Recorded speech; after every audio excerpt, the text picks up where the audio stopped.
నాగబాబు పైన ఒక్క criminal case కానీ కనీసం నార్మల్ కేసు కూడా లేదు. క్రిమినల్ దాకా ఎందుకులేండి.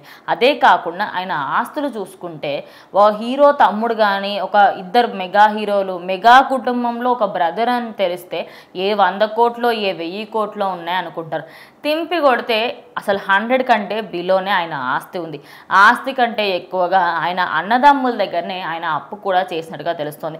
అదైతే ఒక లిస్ట్ అయితే బయటకు వచ్చింది. అది చూస్తూ ఉంటారే ఇంత మంచి వ్యక్తి అని అనిపిస్తుంది. మన జనసేన కోసం కూడా ఎంతో త్యాగం చేశారు. అది కన్సిడర్ చేసుకుంటే అన్నదమ్ముల దగ్గర ఇంకేం అప్పు ఉంటుంది. సో ఖచ్చితంగా నాగబాబు గారికి మొత్తం చరాస్తులు స్థిరాస్తులు అన్నీ కూడా ఎఫిడవిట్లో పెట్టడం జరిగిందనమాట. సో దాంట్లో ఏంటంటే దగ్గర 80 కోట్లు వాల్యూ చేసే మట్టుగా ఆయన దగ్గర ఉన్నాయి. ఏదన్నా కానీ ఆయన బంగారం కానీ అన్నీ కలుపుకుని కారు బెంచ్ కారు అన్నీ కలుపుకుని సో 80 కోట్ల దాకా ఆయనకు ఉన్నట్టు తెలుస్తుంది. మరి అందులోనూ ఒక 20 నుంచి 25 కోట్లు అప్పులే ఉన్నాయంట కట్టుకోవాల్సి, అంటే ఎదురు కట్టుకోవాల్సినవి. సో దాంట్లో మళ్ళీ చిరంజీవి గారి దగ్గర కొంత అప్పు, అట్లానే పవన్ కళ్యాణ్ గారి దగ్గర కొంత అప్పు కూడా చేశారంట. మరి అది అప్పు అని అయితే ఫ్యాన్స్ అనుకోరు, ఎందుకంటే చిరంజీవి గారు ఇచ్చిన రూపాయి మళ్ళీ ఎవరి దగ్గర వెనక్కి కూడా తీసుకోరనమాట.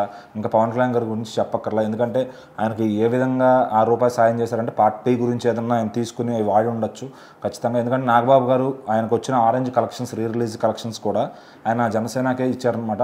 సో మరి ఆయన నుంచి ఈయనకైతే అప్పు ఇచ్చే పొజిషన్ అయితే రాదు. మరి ఎక్కడన్నా చేయి బదులై ఉండొచ్చు, పార్టీకి ఉపయోగానికి ఆయన ట్రాన్స్ఫర్ చేసి ఉండొచ్చు.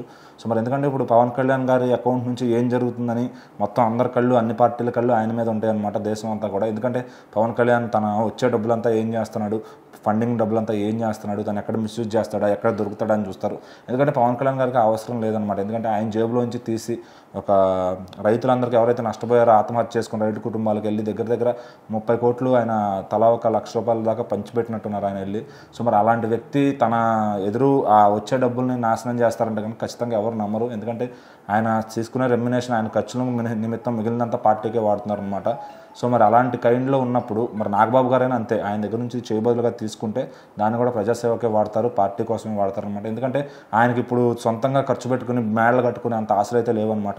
ఒకవేళ ఆయన కూడబెట్టినా కూడా 2 పిల్లలకైనా ఆయన పంచుతారు, కానీ ఆయన జేబులో వేసుకునే మనిషి అయితే కాదు. సో మరి ఉన్న డబ్బుల్ని పార్టీ కోసం ఆయన నమ్ముకున్న ఎవరైతే కొంతమంది ఉంటారో వాళ్ళకి ఏమైనా ఇస్తూ వాళ్ళతో ఏమైనా ఖర్చులు పెట్టించాలన్నా చేస్తారు. సో మరి అలాంటి వ్యక్తి ఇంకా ఆయనకి 80 కోట్లు అనేది, అది సినిమాలు కూడా ఈ మధ్యన ఆయన పెద్దగా చేయట్లేదు అనుకుని, ఆయన కానీ సినిమాలు కానీ షోలు కానీ జబర్దస్త్ ఉన్నప్పుడు కొంచెం వచ్చేది. సో ఇప్పుడు కూడా ఈ వస్తున్నాయా రావంటే ఆ డబ్బులు కూడా రావట్లేదు. మళ్ళీ ఆయన ఏదన్నా ఒక షో లాంటిది ఈ రాజకీయాలు లేకపోతే కనుక, మరి రాజకీయంగా ఎమ్మెల్సీ అయ్యాడంటే కనుక అక్కడి నుంచి వచ్చే శాలరీ కూడా వస్తుందన్నమాట. సో అంతకుమించి ఆయన సంపాదించుకుంది కానీ అంతకన్నా ఆయన దోచుకున్నది కానీ ఏమీ లేదు. సో ఏంటంటే బట్ అవతల పార్టీ వాళ్ళు, వైసీపీ సోషల్ మీడియా వాళ్ళు ఏంటంటే ఏదో వీళ్ళంతా ఆస్తులు ఉన్నాయి, వీళ్ళకి ఏదో బాగా ఇది ఉంది, బాగా కాజేస్తారు, అక్కడ పెడతారు, ఇక్కడ ఇన్వెస్ట్మెంట్ పెడతారు, అది ఇది అని అనుకుంటారు. కానీ రియాలిటీలో ఇదనమాట. ఎందుకంటే మరి ఆయనకు ఉండే ఇల్లు కూడా అది ఓన్ హౌస్ కాదనుకుంటా, ఐ థింక్. సో ఏదన్నా వరుణ్ తేజ్ గారు ఇంకా సినిమాలు చేసి కొంచెం సంపాదించుకుంటున్నారు.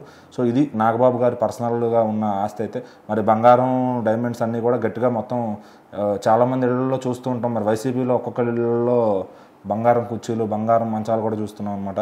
మరి ఈయన దగ్గర తిప్పి కొడితే 900 గ్రాములు బంగారం ఉందంట వాళ్ళ ఇంట్లో మొత్తానికి అందరికి కలిపి. సో మరి అది ఆయన ఉన్నదంతా కూడా నీట్గా అక్కడ పెట్టడం జరిగింది. సో మరి ఇంకైతే మనం మాట్లాడుకోవడం కూడా ఆయన ఓపెన్గానే ఉంటారు అంతా కూడా.